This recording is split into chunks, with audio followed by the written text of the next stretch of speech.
परमपिता परमेश्वर, हम आपका धन्यवाद करते हुए आपके समीप आते हैं।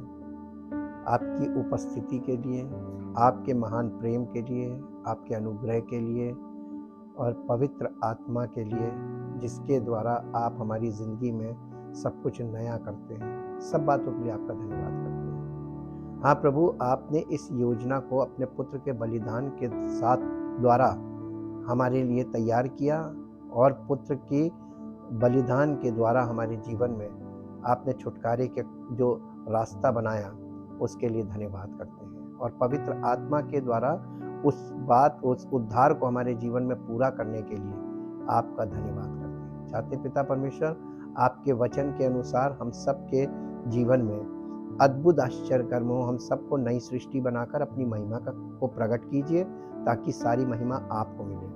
धन्यवाद के साथ इस प्रार्थना को आपके इकलौते पुत्र प्रभु यीशु मसीह के नाम से मांगते हैं, आमीन। Praise the Lord. Light of life episode 41। आज हम परमेश्वर का धन्यवाद करते हैं इस 41वें भाग के लिए कि परमेश्वर के महान प्रेम और अनुग्रह के द्वारा हम लोग इन बातों को सुन रहे हैं, समझ रहे हैं और सीख रहे हैं। और पवित्र आत्मा इसी समय जब हम इसको सुन रहे हैं, समझ रहे हैं और सीख रहे हैं, पवित्र आत्मा हमारे भीतरी मनुष्यत्व में कार्य कर रहा है और हमारे भीतरी मनुष्यत्व को नई सृष्टि बना रहा है।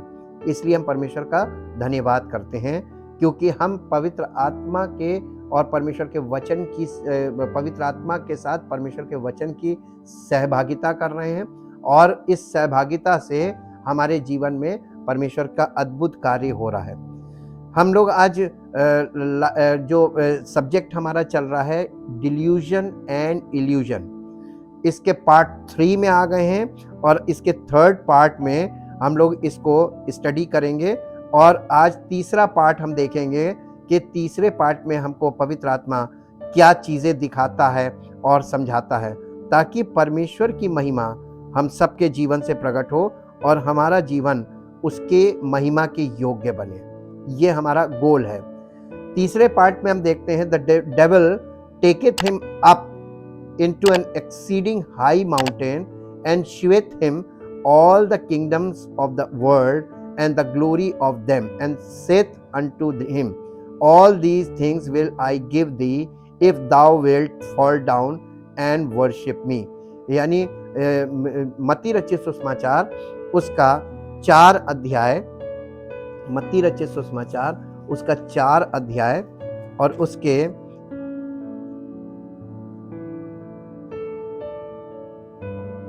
नहीं, उसका पद है 11 पद, नहीं 11 पद नहीं है, इसका है 8 पद। फिर इब्लीस किसे? यीशु मसीह को बहुत ऊंचे पहाड़ पर कौन ले गया? शैतान। इब्लीस, शैतान का नाम इब्लीस है। इब्लीस उसको बहुत ऊंचे पहाड़ पर ले गया। अब 1 मिनट यहाँ पर थोड़ी देर के लिए रुकिए, रीजनिंग करते हैं। जब शैतान यीशु मसीह को ऊंचे पहाड़ पे ले गया, उस समय यीशु मसीह पवित्र आत्मा से परिपूर्ण था या पवित्र आत्मा के वश में था या बिना पवित्र आत्मा के था? पवित्र आत्मा के वश में था। तो पवित्र आत्मा के वश में जब वो था, उसके वश में का मतलब उसके कंट्रोल में था, पवित्र आत्मा के कंट्रोल में, तो शैतान उसको कैसे वहां ले गया? ये प्रश्न हमने आपसे इसलिए पूछा क्योंकि आपके अंदर एक भ्रम काम करता है कि पवित्र आत्मा आने के बाद शैतान हमको कहीं हिला डुला नहीं सकता, शैतान हमारे ऊपर कुछ नहीं कर सकता। यहाँ पर आप देखिए कि शैतान यीशु मसीह को डील कर रहा है और यीशु मसीह शैतान को डील कर रहा है और यीशु मसीह पवित्र आत्मा से परिपूर्ण है। ये पवित्र आत्मा के कंट्रोल में जाने के बाद की कहानी है। हम यीशु मसीह के टेम्पटेशन से स्टडी कर रहे हैं। अब अगर आप इसका पहला पद पढ़ें, तब लिखा है, तब आत्मा यीशु को जंगल में ले गया ताकि इब्लीस से उसकी परीक्षा हो। पहला पद ये कह रहा है। तो इसमें जितनी भी चीजें हम स्टडी कर रहे हैं परीक्षा की, स्पिरिचुअल टेम्पटेशंस की, इसमें पवित्र आत्मा ही हमको लेके जाएगा और टेम्पटेशन में ले जाके खड़ा करेगा। और एग्जामिनर को, शैतान मालूम कौन है एग्जामिनर, उसको अलाउ करेगा कि तुम इसकी परीक्षा लो। इसीलिए शैतान यीशु मसीह को चैलेंज करता है, यदि तू परमेश्वर का पुत्र है। अगर, यानी अगर लगाने का मतलब यह है शक में डालना। अगर तू है तो ये होना चाहिए, ऐसा होना चाहिए, अगर नहीं है तो नहीं होगा। अब आप बताइए कैसे लोग अपने आप को स्पिरिचुअली मैच्योर और मसीही डिक्लेयर कर रहे हैं बिना टेम्पटेशन के, बिना टेम्पटेशन पास किए। यीशु मसीह को जब तक उसने सारे पड़ाव पास नहीं किए, वो परमेश्वर का पुत्र डिक्लेयर नहीं हो पाया। हालांकि था, लेकिन डिक्लेयर कब हुआ? जब उसने सारे पड़ाव पार किए। आखिरी पड़ाव मृत्यु था, क्रूसिफिक्शन, वहां पे जाके वो जयवंत होकर तब परमेश्वर का पुत्र कहलाया। तो ये मसीही जीवन लाइफ फुल ऑफ चैलेंज है, और इसमें स्पिरिचुअल चैलेंजेस आपके हर स्टेप पे मिलेंगे। इसलिए आपको इल्यूजन और डिल्यूजन को अंडरस्टैंड करना आना चाहिए। पवित्र आत्मा आपको परमेश्वर की आत्मा का प्रकाश देगा और शैतान आपको अपना प्रकाश देगा। There are two kinds of illusions. Illusion का मतलब होता है इनसाइट, एनलाइटमेंट। सेटनिक एनलाइटमेंट्स भी हैं। फिजिकल इंसान भी एनलाइटमेंट की बातें करता है, फिजिकल माइंड से करता है, लेकिन वो सारी बातें और वो शिक्षाएं मसीही जीवन के लिए लाभदायक कभी भी नहीं होंगे, और उससे कभी भी आप जयवंत नहीं होंगे। इसको आज इस चैप्टर को शुरू करने से पहले मैं ये चाहता हूं कि मेरे साथ आप एक पद निकाल कर पढ़ें, जो आपको मिलेगा याकूब की पत्री, उसका पहला अध्याय और उसके 12, 13, 14 पद को पढ़िए। धन्य है वो मनुष्य जो परीक्षा में स्थिर रहता है। धन्य है, धन्य का मतलब आशीषित है वो व्यक्ति जो परीक्षा में स्थिर रहता है, क्योंकि वो खरा निकल कर जीवन का वो मुकुट पाएगा जिसकी प्रतिज्ञा प्रभु ने सबसे ये प्रॉमिस किया है कि मैं सबको सब कुछ दे दूंगा। नहीं, फिर से पढ़िए, उसमें लिखा है कि जो परीक्षा में स्थिर रहेगा। इसके मतलब जब आप स्थिर रहेंगे परीक्षा में, तभी आप खरे निकलेंगे, और परीक्षा में उछल कूद करेंगे, इधर उधर भागेंगे, तो आप खरे नहीं होंगे। खरे का मतलब प्योर, शुद्ध सोना। जब तक आप वो नहीं होते हैं तब तक आपको प्रभु से कुछ नहीं मिलेगा। मैं झूठ बोल रहा हूं तो बताइएगा, क्योंकि ये वचन में लिखा हुआ है। परमेश्वर अपने वायदों में सच्चा है जी। हाँ, क्योंकि वो खरा निकलकर जीवन का वो मुकुट पाएगा जिसकी प्रतिज्ञा, यानी जिसका वायदा, जिसका प्रॉमिस प्रभु ने अपने प्रेम करने वालों से। आपने प्रभु से कितना प्रेम किया, आप उसके लिए कितना आपने सहा, कितनी बदनामी आपने उसके लिए उठा ली अपने जीवन में। जरा सा कोई आपको कुछ बोल देता है यीशु मसीह के नाम में, आपकी मिर्ची लग जाती है, और आप कहते हैं प्रभु से प्यार करते हैं। प्रभु से प्रेम, देखिए प्रेम, सच्चा प्रेम वो है जब आप किसी के प्रेम करें उसके पीछे बदनाम हो जाएं, वो है सच्चा प्रेम। कितना बदनामी आपने उठा ली। यीशु मसीह बार बार रिपीटेडली चारों सुसमाचार में उसने बोला, मेरे नाम के कारण लोग तुमसे ऐसे कहेंगे, मेरे नाम के कारण तुम्हें ये झेलना पड़ेगा, मेरे नाम के कारण, मेरे पीछे चलने के कारण तुम्हें ये चीजों का सामना करना पड़ेगा, दुर्व्यवहार का, बहिष्कृत किए जाओगे, तुम्हारे साथ ऐसा ऐसा होगा। कितना आपने सह लिया।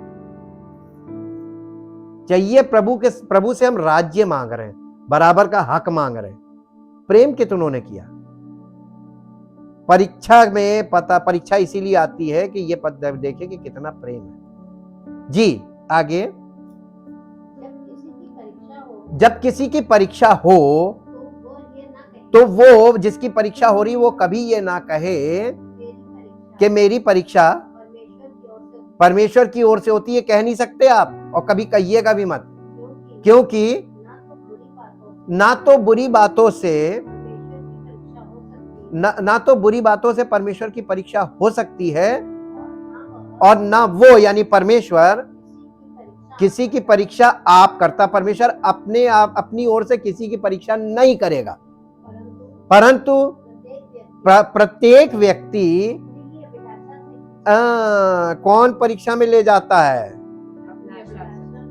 किसकी? इसका मतलब आपकी अभिलाषा आपको परीक्षा में ले जाती है, हमारी अभिलाषा हमको परीक्षा में ले जाती है। प्रत्येक मनुष्य के अंदर अभिलाषाएं भरी हुई हैं, और वो क्या करती है? वो आपको परीक्षा में ले जाती है। और आप कहते हैं प्रभु मेरी परीक्षा कर रहा है। प्रभु कहीं के लिए परीक्षा करेगा? वो किसी की परीक्षा नहीं करता है। प्रत्येक मनुष्य अपनी अभिलाषा से खींचकर और फंसकर परीक्षा में पड़ता है, और फिर अभिलाषा गर्भवती होकर पाप को जन्मती है। यानी अभिलाषा आपकी इंक्रीज होने लगती है, और वो जब इंक्रीज हो जाती है और इंक्रीज लगातार हो जाती है तो वो पाप को पैदा कर देती है, पाप उत्पन्न हो जाता है, और जब पाप बढ़ जाता है तो मृत्यु आ जाती है। और सारी जिंदगी हम लोग अभिलाषाओं में लगे रहते हैं कि ये पूरी नहीं हुई, मेरी ये इच्छा पूरी नहीं हुई, मेरी ये, यानी नेवर एंडिंग डिजायर्स। इसको पैशन भी आप कह सकते हैं। यहां पे ये यीशु मसीह के आगे क्या चीज रख रहा है? समस्त संसार का राज्य वैभव दिखा रहा है। शैतान कौन दिखाता है? संसार की चमक दमक। और ये आपके अंदर ही होता है, ये आपके मानसिक पार्ट में होता है, आपके दिमाग में होता है, आपके ख्यालों में होता है, आपके विचारों में होता है। आप ये देख रहे होते हैं कि किस तरीके से ये चीजें आपके जीवन में कार्य कर रही होती हैं, कैसे ये चीजें चल रही होती हैं, और इन चीजों से आप प्रभावित होते हैं, और इसके प्रभाव में आप परमेश्वर से मांगना शुरू कर देते हैं। मेरी परीक्षा तो जी। अब देखिए ये यहां पे क्या है? And saith unto him all these things will I give thee if thou will fall down and worship me. शैतान सब कुछ दिखाने के बाद सब कुछ देने का वायदा कर रहा है यीशु मसीह को, और कह रहा है कि ये सब मेरे पास है, मैं तुम्हें दूंगा, लेकिन मेरी आराधना करो। शैतान वर्शिप करने के लिए बोल रहा है। आज दुनिया में कौन लोग हैं जो वर्शिप नहीं कर रहे हैं? लेकिन वर्शिप करने के पीछे रीजन क्या है? किसकी वर्शिप कर रहे हैं और क्यों वर्शिप कर रहे हैं? प्रभु यीशु मसीह से एक स्त्री ने कहा, सामरी स्त्री ने, कि हम इस पहाड़ पे आराधना करते हैं, हमारे पूर्वज यहां आराधना करते थे। आराधना की बात चल रही थी। यीशु मसीह ने कहा कि ना तो इस पहाड़ पे ना यरूशलेम में। मेरे वो समय आता है, वरन अब है, कि जिसमें सच्चे आराधक, ट्रू वर्शिपर, पिता की आराधना आत्मा और सच्चाई से करेंगे। प्लेस खत्म कर दी।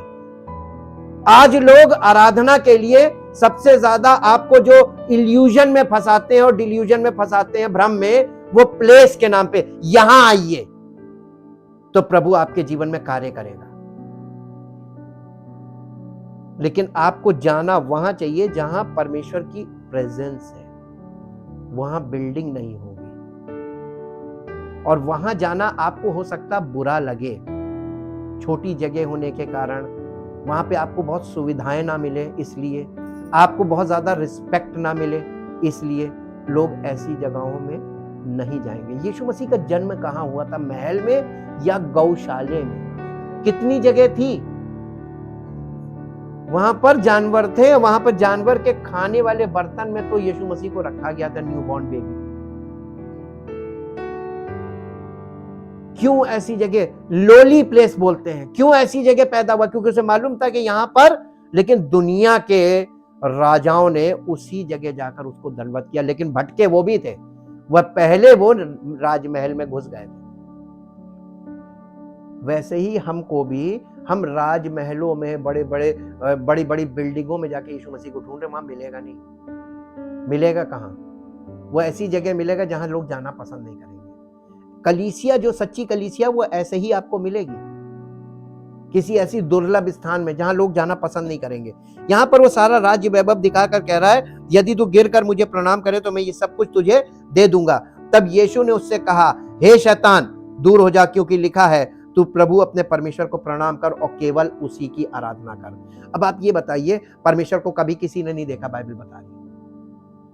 तो आज आप जहां भी जाते हैं, प्रश्न परमेश्वर का वचन आपसे कर रहा है, इस बात की क्या गारंटी है कि वहां प्रेजेंस है? जब वहां छुटकारे के काम नहीं हो रहे, वहां सच्चाई नहीं है, पवित्र आत्मा के द्वारा परमेश्वर का वचन नहीं है। आपको यह सीखना है कि कलीसियाओं में कौन सी आत्मा काम कर रही है, फिर आप इस परमेश्वर के बारे में आगे बढ़ना शुरू कर सकते हैं। पहले आपको यहां निपटना पड़ेगा शैतान से। और देयर आर 7 किंगडम्स, 7 किंगडम्स बताए गए हैं जिस पे अभी हम चलेंगे। लेकिन उससे पहले मैं चाहता हूं मेरे साथ एक पद निकालिए जो आपको मिलेगा 1 तीमुथियुस उसका 4 अध्याय, पहला पद पढ़ दीजिए। 1 तीमुथियुस 4 अध्याय उसका पहला पद। परंतु पवित्र आत्मा स्पष्टता से कहता है कि आने वाले समयों में कितने लोग भरमाने वाली आत्माओं और दुष्ट आत्माओं की शिक्षाओं पर मन लगाकर, ये किस समय के लोगों के लिए बोला गया है और ये आत्माएं और दुष्ट आत्माएं काम कहां कर रही हैं? If it is written in the word of God, तो ये कलीसियाओं में काम कर रही हैं। लोगों को समझ में नहीं आएगा, ये बॉर्न अगेन लोगों को समझ में आएगा, जो बॉर्न अगेन नहीं है उनको समझ में नहीं आएगा, वो इन चीजों को पहचान नहीं पाएंगे। इसको इंग्लिश में पढ़ दीजिए, फर्स्ट तीमुथियुस, क्योंकि ये पास्टरल लेटर है।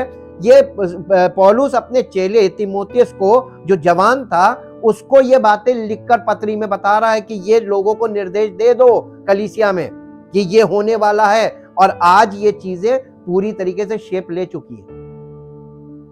जब लिखा गया था उस समय ये चेतावनी थी, लेकिन आज ये चेतावनी नहीं है, आज ये चीजें प्रकट है।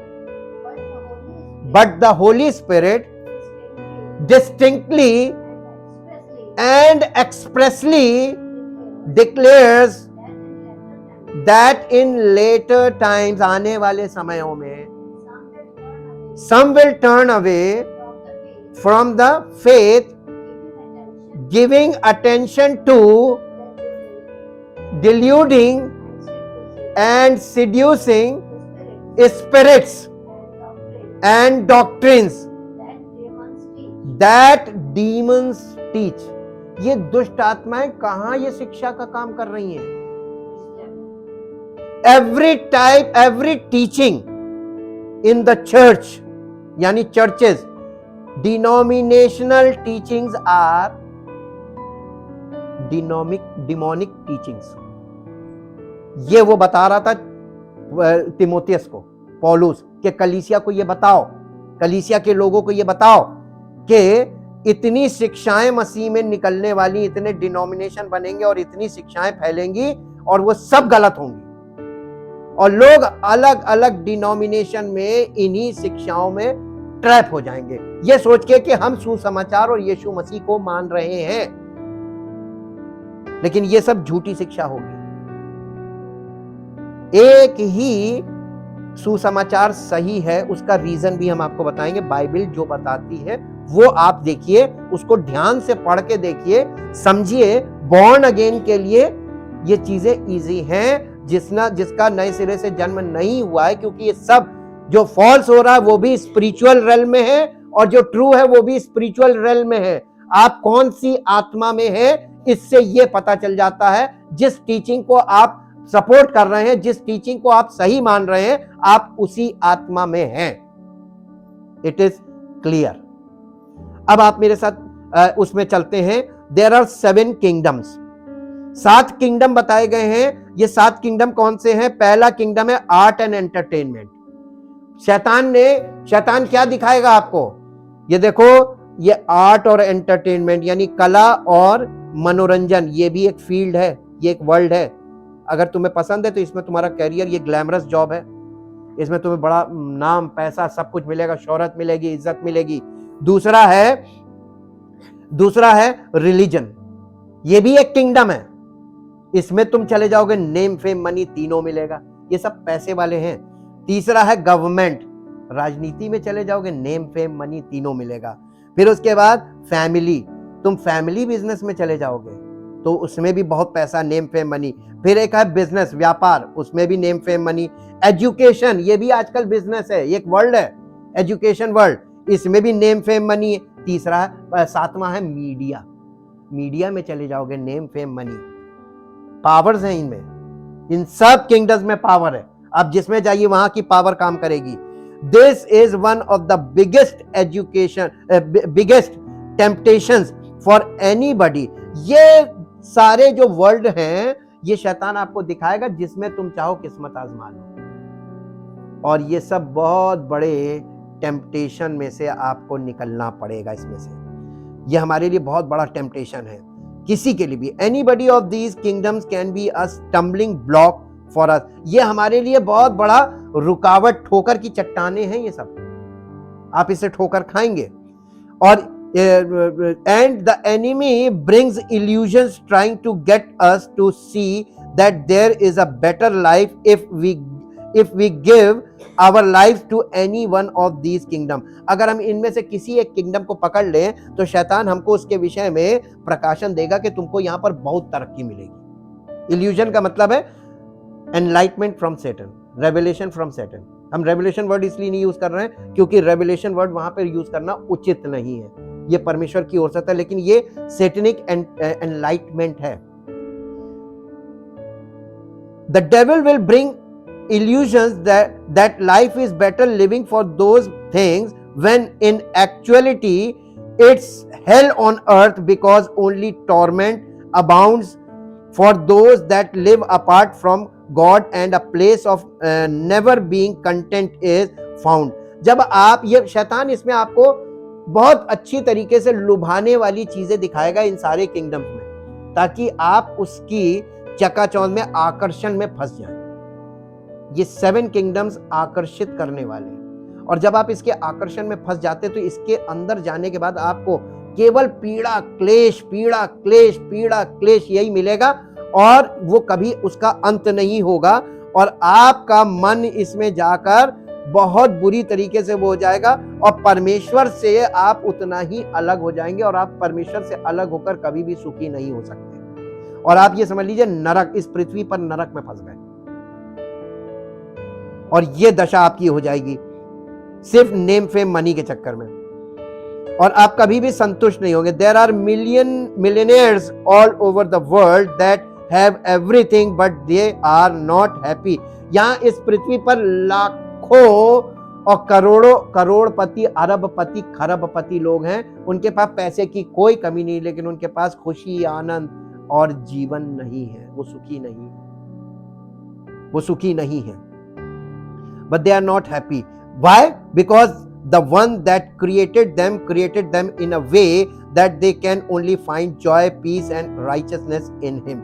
जिसने, ऐसा क्यों है? क्योंकि जिसने हमारी रचना की है, परमेश्वर, उसने हमें ऐसा बनाया है कि हमारे पास कुछ भी ना हो, लेकिन अगर परमेश्वर की उपस्थिति में हम हैं तो हमारे पास खुशी, आनंद और भरपूरी है, आनंद की भरपूरी है। परमेश्वर की उपस्थिति में खुशी की, आनंद की और परमेश्वर की धार्मिकता की भरपूरी है। ये बातें इसलिए जानना जरूरी है कि शैतान आपको ये लुभावनी चीजों में बहुत आसानी से प्रकाशन देकर फंसा लेगा, और इसीलिए लोग रिलीजन का सहारा लेते हैं, पॉलिटिक्स वाले भी लेते हैं, एंटरटेनमेंट वाले भी लेते हैं, आर्ट एंड एंटरटेनमेंट वाले भी, मीडिया वाले भी लेते हैं। हर आदमी वहीं से जुड़ा हुआ है कि यहाँ जाने से हमारी सत्ता बनी रहे, हम बने रहे, हमको मिलता रहे। ये इल्यूजन है, और religion is a delusion. Delusion is the base of illusion. यानी अगर आपके अंदर पहले से अंधकार बैठा हुआ है तो आप अंधकार के साम्राज्य की बातों को ही समझ पाएंगे, आपके जीवन में परमेश्वर की ज्योति कभी नहीं चमकेगी। एक पद निकालिए जो आपको समझ में आ जाएगा, मेरे साथ निकालिए, 2 कुरिन्थियों उसका 4 अध्याय, पहले पद से पढ़िए 6 पद तक। इसलिए जब हम पर ऐसी दया हुई कि हमें ये सेवा मिली तो हम हियाव नहीं छोड़ते। इसका मतलब पौलुस अपनी सेवकाई को ऐसा क्यों कह रहा है कि हम हियाव नहीं, इसका मतलब ये वो सेवा है जिसमें जल्दी से रिजल्ट्स नहीं आएंगे। आपको कुछ नहीं दिखाई देगा कि कुछ हो ही नहीं रहा है, क्योंकि जो आएंगे वो भाग जाएंगे। बहुत कम लोग वहां पर रुकेंगे तो शक होने लगेगा, गलत तो नहीं कर रहे जी। परंतु हमने लज्जा के गुप्त कामों को त्याग दिया है और ना चतुराई से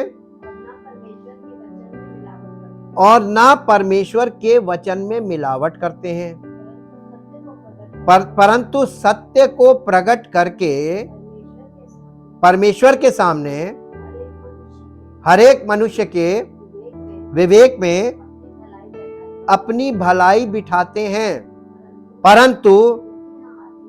परंतु यदि हमारे सुसमाचार पर पर्दा पड़ा है,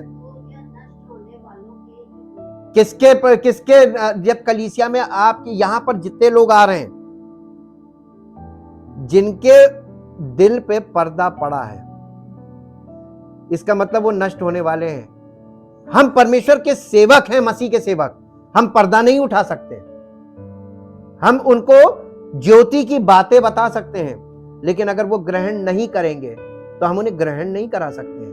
होता क्या है, क्यों नहीं वो ग्रहण कर रहे हैं? क्योंकि उनके ऊपर पर्दा पड़ा हुआ। ये पर्दा कहां से आया? आगे पढ़ दीजिए। और उन अविश्वासियों के लिए जिनकी बुद्धि, अरे बाप रे बाप, एक और ईश्वर है। इस संसार का ईश्वर कौन है आपको मालूम है ना? बहुत खूबसूरत है वो, बहुत महाबुद्धिमान, अत्यंत सुंदर। उसका नाम है लूसीफर, इब्लीस उर्दू में बोलते हैं उसको। आप ईश्वर समझिए, वो इस संसार का ईश्वर है और वो इतना सुंदर है और संसार में सुंदरता की पूजा करते हैं लोग, लेकिन असली परमेश्वर का स्वरूप उसके गुणों से प्रकट किया गया है, खूबसूरती से नहीं, देखने वाली खूबसूरती से नहीं। ये शारीरिक खूबसूरती जो है ये शैतान की है, और जो लोग शारीरिक खूबसूरती को देखते हैं वो सैटेनिक माइंडसेट के होते हैं जी, ताकि मसीह जो ये संसार का ईश्वर ने ब्लाइंड कर दिया लोगों को, माइंड को ब्लाइंड कर दिया। क्या चीज ब्लाइंड किया? आपकी आंखों को ब्लाइंड नहीं किया, आपके माइंड को ब्लाइंड कर दिया। ये डिल्यूजन है। Blindness of mind is called delusion. और फिर उसके बाद वो अपना प्रकाश देता है जी, ताकि मसीह जो परमेश्वर का प्रतिरूप है, exact copy, true copy of God the father, Jesus Christ is the true copy of God the father, उसके तेजो में सुसमाचार के प्रकाश को, तेजो में सुसमाचार का प्रकाश किन पर ना चमके? जिनके माइंड को सेटन ने ब्लाइंड कर दिया। Delusion is the blindness of mind from Satan ji. क्योंकि पौलुस कह रहा है क्योंकि हम अपने को नहीं परंतु मसीह यीशु को प्रचार करते हैं कि वो प्रभु है, और अपने विषय में ये कहते हैं हम यीशु के कारण तुम्हारे सेवक हैं। कलीसिया के लोगों के लिए हम यीशु के कारण सेवक हैं। प्रभु वही है, इसलिए कि परमेश्वर ही है जिसने कहा अंधकार में से ज्योति चमके। एक दिन हम भी अंधकार थे, उसने उस हमारे जीवन में अपनी ज्योति प्रकट की, और वही हमारे हृदयों में चमका। यीशु मसीह ऐसे नहीं चमकेगा, आपके हृदय में पहले चमकेगा, यहां से उसकी ज्योति निकलनी चाहिए जी, कि परमेश्वर की महिमा की पहचान की ज्योति यीशु मसीह के चेहरे से प्रकाशमान हो, हमारे चेहरे से नहीं। हम तो उसकी देह का हिस्सा बने हैं, कलीसिया क्या है? मसीह की देह। और अगर कलीसिया मसीह की देह है और सच्ची है तो यीशु मसीह के चेहरे से उस कलीसिया में प्रकाश चमकेगा, वो कलीसिया प्रकाशित हो जाएगी। यही प्रकाशन है, यही इसी को बोलते हैं रेवलेशन ऑफ जीसस क्राइस्ट, जो कलीसिया में होगा। आपको मालूम है कि प्रकाशन की बातें कहां होंगी? ये अंधकार की सामर्थ्य शैतान को परमेश्वर कहां से प्रचार कर रहा है? यीशु मसीह कहां से प्रचार कर रहा है? आप सोच रहे हैं यीशु मसीह ने सब कुछ कर दिया अब वो बैठ गया? ना, यीशु मसीह ने उद्धार का काम पूरा किया, अब ऑफिस में बैठकर ऑफिशियल वर्क कर रहा है। वो ऑफिशियल वर्क क्या है इसको आप आज देख लीजिए और बाकी हम कल के पार्ट में देखेंगे। मेरे साथ निकालिए दूसरा कुरिन्थियों इफिसियों की पत्री 3 अध्याय। इफिसियों की पत्री 3 अध्याय और उसका पहले पद से पढ़िए। इस कारण मैं पौलुस जो तुम अन्य जातियों के लिए मसीह यीशु का बंधुआ हूं, यदि तुमने परमेश्वर के उस अनुग्रह के प्रबंध का सुसमाचार सुना हो जो तुम्हारे लिए मुझे दिया गया। अर्थात देखिए, अन्य जातियों के लिए सुसमाचार किसको दिया गया? नहीं, अन्य जातियों के लिए सुसमाचार किसको दिया गया? पौलुस को दिया गया। आप किसका सुसमाचार सुनने जा रहे हैं और कहां जा रहे हैं और कौन सा सुसमाचार सुन रहे हैं? आपको वचन के बारे में नहीं मालूम, पवित्र आत्मा आपको यहीं पे चेताएगा तुम किसकी सुन रहे हो। ज्यादातर कलीसियाओं में लोग पतरस को आगे रख के चल रहे हैं, पतरस की कलीसिया, पौलुस की कलीसिया। अन्य जातियों की जो लोग हैं उनके लिए सुसमाचार किसको दिया गया था? पौलुस को। और पौलुस को जो सुसमाचार दिया गया, अगर आपने वो नहीं माना तो अन्य जाति के अगर आप हैं तो आपका उद्धार नहीं होगा। आगे पढ़िए। अर्थात ये कि वो भेद मुझ पर प्रकाशन के द्वारा, पौलुस कह रहा है ये सुसमाचार जो अन्य जातियों के लिए मुझे दिया गया, ये मैंने सीखा नहीं, किसी ने मुझे बताया नहीं, सुनाया नहीं। सुना हुआ सुसमाचार वो नहीं बता रहा है। अन्य जातियों के लिए जो सुसमाचार पौलुस को दिया गया था वो कैसे दिया गया था? मेरे साथ यहीं पर थोड़ा सा हाथ लगाइए और पीछे बगल में गलातियों की पत्री उसका 1 अध्याय और उसका 11 पद पढ़ दीजिए। गलातियों की पत्री 1 अध्याय 11 पद। हे भाइयों, मैं तुम्हें बताए देता हूं कि जो सुसमाचार मैंने सुनाया है वो मनुष्य का नहीं, क्योंकि वो मुझे मनुष्य की ओर से नहीं पहुंचा और ना मुझे सिखाया गया, पर यीशु मसीह के कैसे मिला है? किसने दिया? Jesus himself give him the revelation, the gospel through revelation. This is the true gospel. और जो पतरस ने सुनाया था वो यहूदियों को सुनाया था। आप कौन से सेक्शन के हैं? अभी नहीं समझ में आ रहा, अभी थोड़ा और आगे बढ़ेंगे आपको समझ में आने लगेगा कि आप गलत सेक्शन के और गलत सेक्शन में चले गए। और फिर यहां पे आ जाइए, यहां पे पौलुस बता रहा है कि मैं यहां पे बताता है वो कि ये मुझे भेद, मुझ पर ये भेद, ये जो प्रभु यीशु मसीह ने जो सुसमाचार दिया प्रकाशन के द्वारा, इसको रहस्य बोलते हैं, mystery. Gospel is the mystery. Which gospel is the mystery? The gospel of Paul for Gentiles is the mystery. पौलुस को जो अन्य जातियों के लिए सुसमाचार दिया गया तो वो रहस्य है, रहस्यमयी सुसमाचार है। उस सुसमाचार को आप किसी को मुंह से बोल के नहीं बता सकते, वो कभी विश्वास नहीं करेगा। आप बोल के देखिए, कोई नहीं विश्वास करेगा।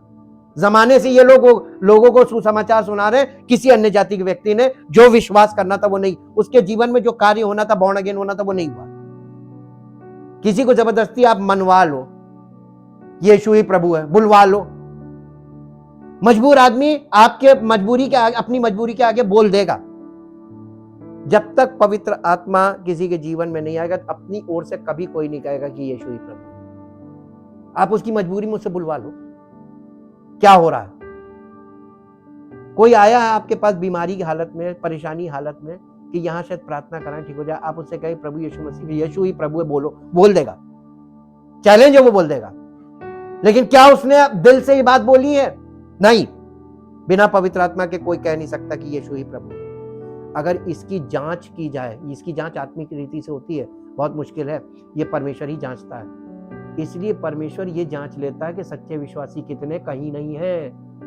ये सब भ्रम में फंसे हुए लोग हैं, इल्यूजन और डिल्यूजन में फंसे हुए लोग। नेम फेम मनी में कलीसियाएं चल रही हैं। कौन सी शिक्षा चल रही है? दुष्टात्माओं की शिक्षा, नहीं तो और क्या है। अब आप देखिए, आगे पढ़िए। जिससे तुम पढ़कर, देखिए लिखा है सुसमाचार, ये मुझे यहां पे आ जाइए, 3 अध्याय, इफिसियों 3 अध्याय 3 पद। अर्थात ये कि वो भेद मुझ पर प्रकाशन के द्वारा प्रकट हुआ, जैसा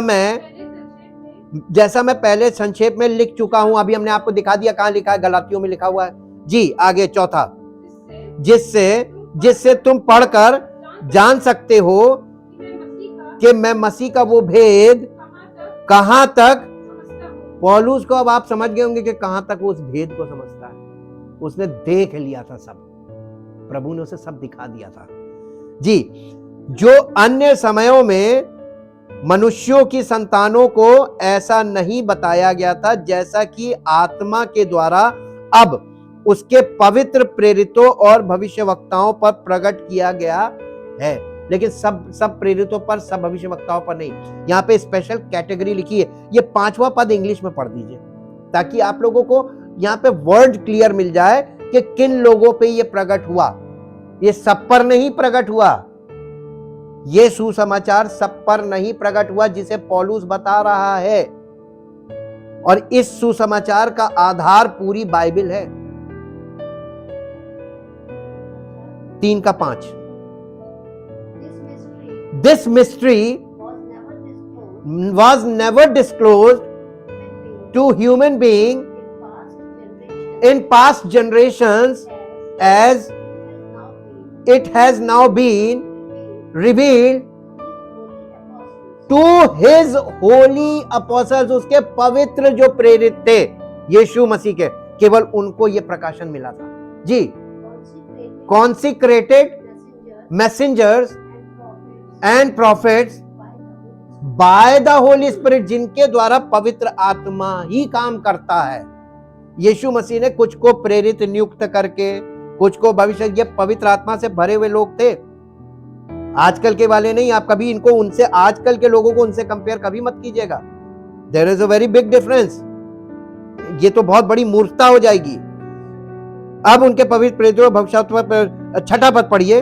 अर्थात ये कि मसीह यीशु में सुसमाचार के द्वारा अन्य जातीय लोग मिरास में साझी और एक ही देह के और प्रतिज्ञा के भागी हैं।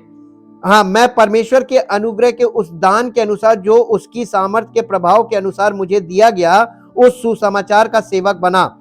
मुझ पर जो सब पवित्र लोगों में से छोटे से भी छोटा हूं, ये अनुग्रह हुआ कि मैं अन्य जातियों को मसीह के अगम्य धन का सुसमाचार, किस चीज का सुसमाचार?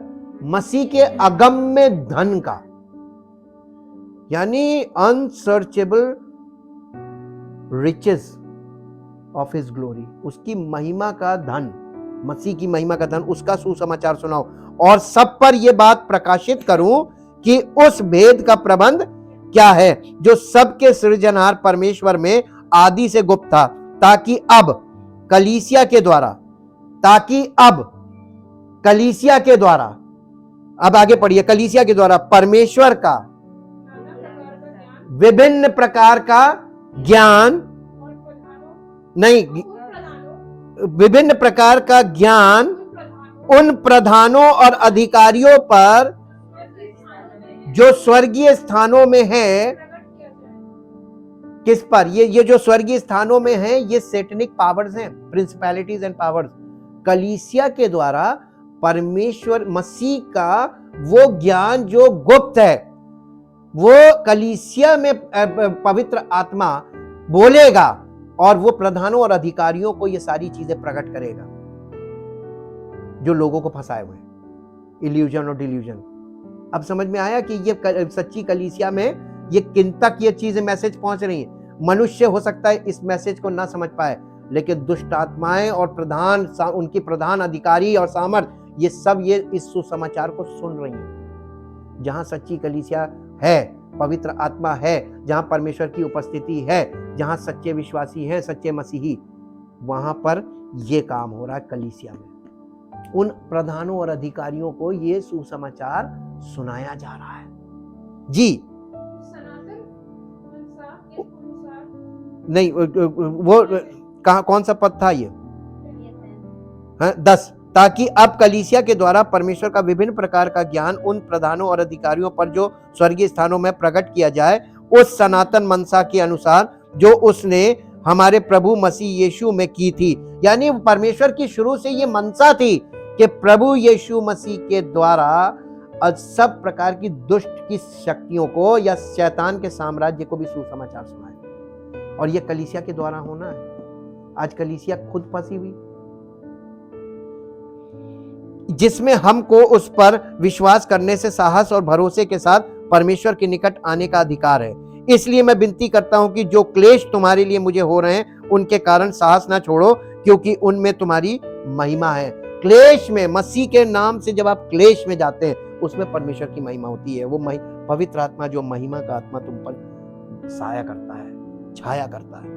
यही बात शैतान को यीशु मसीह ने इस बात पर बहुत बुरी तरीके से डांटा और उसको आज्ञा दी, हे शैतान दूर हट जा, पिता को छोड़ मैं किसी की आराधना नहीं करूंगा। आराधना किसकी करनी चाहिए? यीशु मसीह की कि पिता की? यीशु मसीह ने किसकी आराधना करने के लिए बोला था? और बिना आप उसको, परमेश्वर को पिता कैसे कह सकते हैं जब तक आपने प्रभु यीशु मसीह पर विश्वास नहीं किया, बॉर्न अगेन नहीं हुए, उसके परिवार में आपका जन्म नहीं हुआ, तब तक आप यीशु मसीह को, जो उसका पिता है, उसको आप पिता नहीं कह सकते। आप तुक्के से बोल देंगे कि अब हम यीशु मसीह पर विश्वास कर रहे हैं, अब वो हमारा पिता हो गया। नहीं,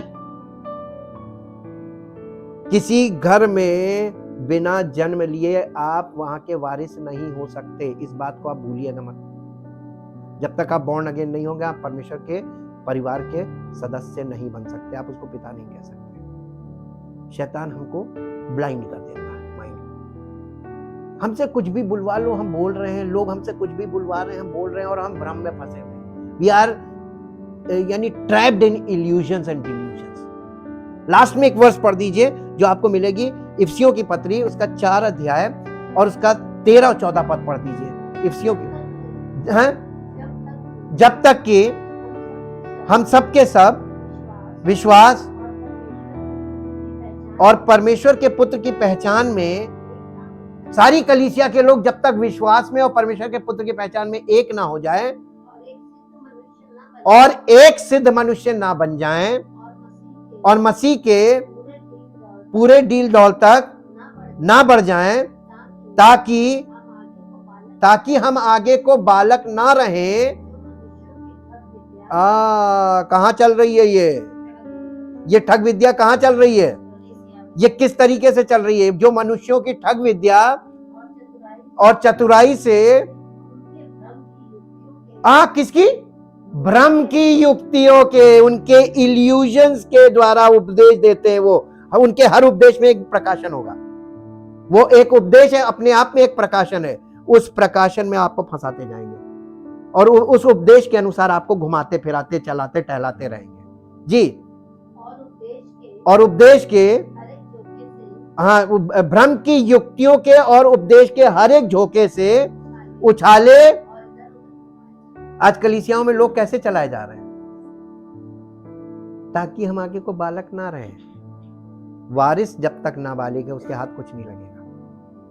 thank you, thank you, thank you Lord. परमपिता परमेश्वर, हम आपका हृदय से धन्यवाद करते हैं आपके पवित्र वचनों के लिए और इससे भी ज्यादा पवित्र आत्मा के लिए। यदि वो सहायक हमारी हमें जीवित ना करे, हमें आत्मा में जीवन ना दे और हमारी आत्मा में उसकी ओर से ऐसी समझ ना हो। हम इन बातों को कभी ना देख सकते हैं, ना समझ सकते हैं और ना इसके अनुसार अपने आप को ये जांच सकते हैं कि हम कहाँ फंसे हैं, हम फंसे हैं कि नहीं फंसे, हम क्या कर रहे हैं, हमें क्या नहीं करना है।